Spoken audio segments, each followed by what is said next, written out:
wabarakatuh. Selamat pagi dan salam sejahtera untuk kita semua.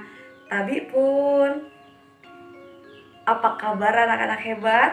Alhamdulillah masih semangat kan? Alhamdulillah, semoga kita semua masih dalam lindungan Allah Subhanahu wa taala dan kita semua terhindar dari virus yang sangat membahayakan. Seperti yang sudah Ibu sampaikan pada video sebelumnya, bahwasannya pada tahun pelajaran 2020-2021 ini, Ibu masih tetap mengampu pada mata pelajaran Bahasa Indonesia di kelas 10, kelas 11, dan kelas 12.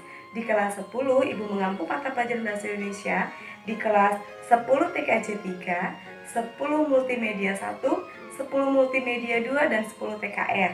Sedangkan di kelas 11, Ibu mengampu mata pelajaran Bahasa Indonesia di kelas 11 TAV dan kelas 11 TITR.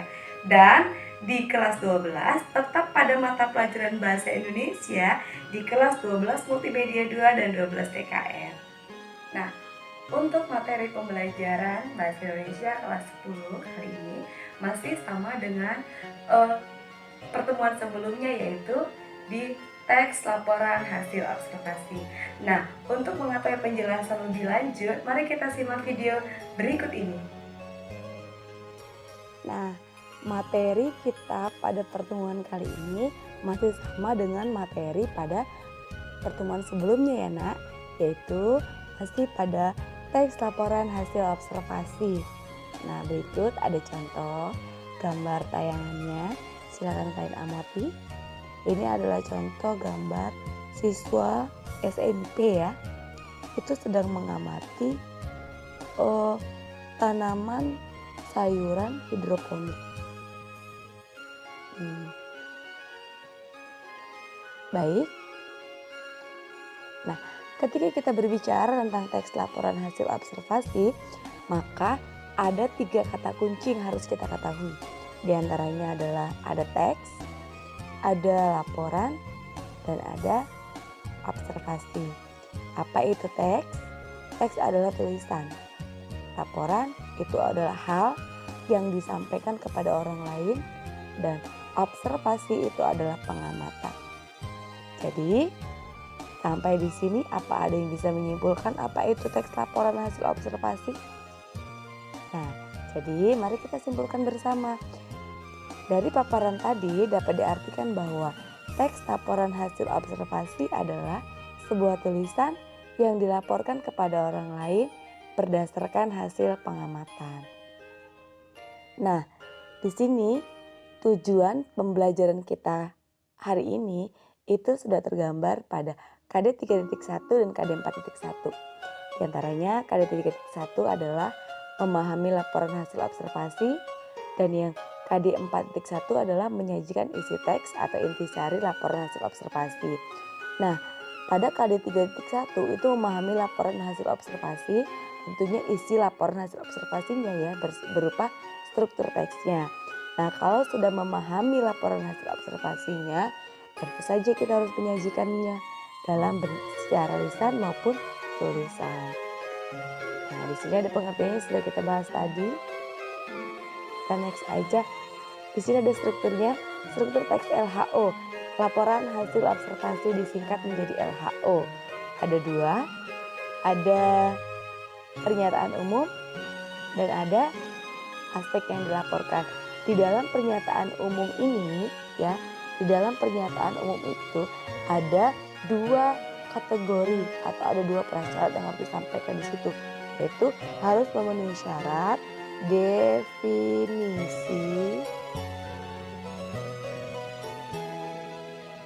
dan ada kalimat klasifikasinya.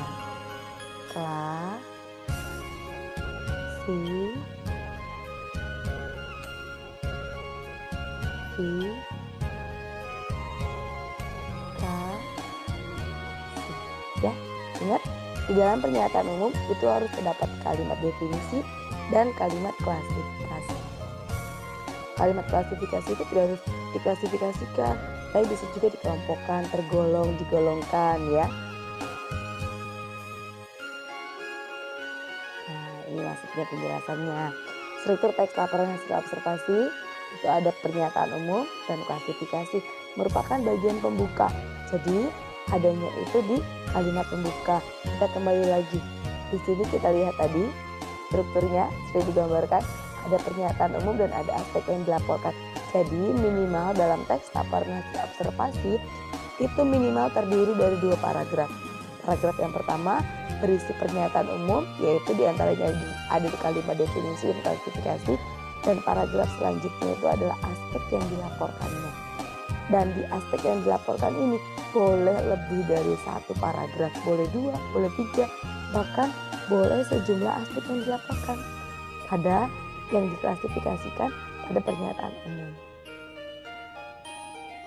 Nah, kemudian ada aspek yang dilaporkan. Aspek yang dilaporkan itu adalah bahasan atau rincian tentang objek yang sedang diamati. Jadi apa saja yang diamatinya diuraikan ke dalam aspek yang dilaporkan. Nah, sekarang kita perhatikan contoh berikut. Di sini ada 2 contoh. Contoh bagian pernyataan umum ya. Sekarang kita akan bedah pernyataan umum terlebih dahulu. Tadi sudah kita katakan bahwasannya di dalam bagian pernyataan umum itu harus ada kalimat definisi dan harus ada kalimat klasifikasi. Nah, di kutipan 1 kita lihat, paus adalah satu dari sekian banyak mamalia air yang istimewa. Mamalia laut, bertubuh besar, cerdas dan hidup bebas di samudra. Cara bernapasnya juga istimewa.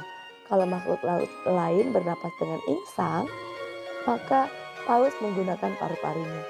Berdasarkan ada atau tidak ada giginya, paus terbagi menjadi 2 kategori, yaitu paus bergigi dan balin atau paus yang tidak bergigi. Nah, kutipan yang kedua, sungai adalah aliran yang besar dan memanjang yang mengalir secara terus-menerus dari hulu menuju hilir. Sungai konsekuen adalah sungai yang arah alirannya sesuai dengan kemiringan batuan. Sungai subsekuen adalah sungai yang arah aliran airnya tegak lurus dengan sungai konsekuen. Sungai obsekuen merupakan anak sungai subsekuen yang arah alirannya berlawanan dengan kemiringan batuan. Sungai resekuen merupakan anak sungai subsekuen yang arah alirannya searah dengan kemiringan batuan. Sungai insekuen merupakan sungai yang arah alirannya teratur dan tidak terikat lapisan batuan yang dilaluinya. Nah, setelah kita membaca kutipan 1 dan kutipan 2, di sini kita sudah bisa membedakan bagian mana yang memenuhi syarat sebagai pernyataan umum. Ibu ingatkan lagi bahwa bagian pernyataan umum itu harus memenuhi syarat. Harus adanya kalimat definisi dan kalimat klasifikasi. Kita lihat di kutipan 1 apakah ada kalimat definisinya. Ciri-ciri kalimat definisi itu adalah adanya kata adalah, ialah, disebut juga, merupakan, yaitu, yakni, dan lain sebagainya. Nah, pada kutipan 1 itu ada kata adalah. Paus adalah berarti ini merupakan kalimat definisi. Dan kita lihat kutipan yang kedua, apakah di situ ada kalimat definisi? Ada ternyata. Sungai adalah aliran air yang besar dan seterusnya. Nah, kata adalah di sini merupakan ciri khas dari kalimat definisi. Maka kedua kutipan tersebut sudah memenuhi 1 syarat bagian pernyataan umum, yaitu adanya kalimat definisi. Kemudian syarat yang kedua itu adalah adanya kalimat klasifikasi atau penggolongan. Nah, kita lihat di sini ada kalimat yang berbunyi paus terbagi menjadi 2. Terbagi menjadi 2 berarti pengelompokan ya. Nah, terbagi menjadi 2 ini maka dikatakan sebagai klasifikasi. Kutipan 1 berarti memenuhi syarat karena ada 2 syarat bagian pernyataan umum yang terpenuhi, adanya kalimat definisi dan adanya kalimat klasifikasi. Dan yang kedua, kita perhatikan lagi, kita cari satu-satu. Dan ternyata kita tidak menemukan, di situ langsung saja menyebutkan pengertian, menyebutkan definisi, semua isinya penuh dengan definisi. Meskipun di situ jenis-jenis sungai konsekuen itu adalah jenis dari sungai. Sungai konsekuen itu jenis dari sungai, ya. Tetapi di sini tidak jelas, tidak dijelaskan dasar pengklasifikasiannya. Harusnya Sungai dapat diklasifikasikan menjadi dua, yaitu sungai konsekuen dan sungai subsekuen. Nah, kalau ada dasar pengklasifikasiannya, maka di sini kutipan kedua ini memenuhi syarat. Tetapi karena tidak ada dasar pengklasifikasiannya, maka yang memenuhi syarat sebagai bagian pernyataan umum adalah kutipan satu. Nah, di sini bisa kalian pahami. Di antara dua kutipan teks tersebut, kutipan ke-1 merupakan menggunakan pernyataan umum dan pengklasifikasian yang jelas. Daya tadi ya. Sedangkan kutipan kedua, meskipun menyatakan pernyataan umum, maksudnya ada definisi umumnya, tetapi dasar pengklasifikasiannya tidak ada seperti yang dikatakan tadi. Tidak ada dasar pengklasifikasiannya. Pernyataan umum biasanya disajikan dalam kalimat definisi, sehingga seringkali menggunakan konjungsi adalah, ialah, yakni, merupakan, dan yaitu ya. Dan seterusnya. Selain kalimat definisi ada juga kalimat klasifikasi. Nah, di sini ada contoh lagi, ada kutipan 3 dan kutipan 4. Nah, kalian baca dulu kutipan 3 dan kutipan 4, baru nanti ingat-ingat kembali, bandingkan dengan kutipan 1 dan kutipan 2. Apakah kedua kutipan di sini sama?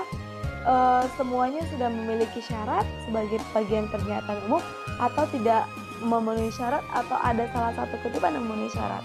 Baca kembali. Ikan paus merupakan mamalia air terbesar saat ini. Paus ini memiliki banyak jenis, dari paus yang buas atau karnivora sampai paus yang jinak. Banyak orang yang kurang tahu tentang jenis-jenis paus di dunia ini, padahal ada banyak ikan paus. Kutipan keempat, kelelawar disebut sebagai hewan yang menakutkan karena selalu dihubungkan dengan mitos vampir. Bagaimana fakta sebenarnya tentang kelelawar? Hewan ini termasuk jenis mamalia, hewan beranak dan menyusui, seperti anjing, kucing, sapi, dan lain-lain. Hewan menyusui ini berasal dari ordo Chiroptera. Hanya ada 3 jenis kelelawar di dunia yang menghisap darah. 3 jenis kelelawar yang hidup di bagian tengah dan selatan Amerika tersebut menggigit hewan ternak dan menghisap hanya sedikit darahnya tanpa membahayakan nyawa.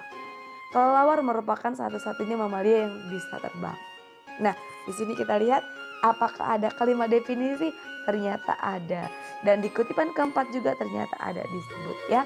Tetapi apakah kedua kutipan ini ada kalimat klasifikasinya? Ternyata di kutipan pertama di situ, paus ini memiliki banyak jenis, dari paus yang buas atau karnivora sampai paus. Ini tidak jelas klasifikasinya ya. Nah, kita lihat kutipan yang keempat. Hewan ini termasuk jenis mamalia, hewan beranak dan menyusui. Nah, ini jelas pengelompokannya. Maka kutipan keempat termasuk ke dalam bagian pernyataan umum yang memenuhi syarat. Nah, baik. Nah, tadi ingat ya, kalau kita mau membuat membuat teks laporan hasil observasi, itu harus ada objeknya. Harus ada objeknya. Objek itu apa sih? Benda yang diamati dong. Benda yang bisa diamati itu benda apa saja? Ada benda hidup dan ada benda mati. Benda hidup itu ada makhluk hidup. Contohnya seperti binatang, manusia, tumbuh-tumbuhan itu adalah makhluk hidup. Ada juga benda mati, boleh itu sekolah, boleh itu sampah, boleh itu jalan atau taman dan lain sebagainya. Yang jelas objeknya itu jelas dan yang dilaporkan itu berdasarkan fakta atau hasil pengamatan. Nah, ini contoh lagi, contoh bagian pernyataan umum lagi ya, masih dalam bagian pernyataan umum. Di sini kita bacakan contohnya. Kelinci merupakan hewan mamalia dari keluarga Leporidae. Hewan kelinci bisa kita temui dengan mudah di berbagai daerah di muka bumi ini. Dahulu, kelinci merupakan hewan yang sangat liar yang hidupnya di Afrika hingga ke bagian Eropa. Sampai saat ini, secara umum, kelinci dibagi menjadi 2, yakni kelinci liar, bebas, dan kelinci peliharaan. Baik anak-anak, coba kalian tentukan di sini mana yang merupakan bagian pernyataan makna yang merupakan bagian pernyataan umum, kalimat definisi.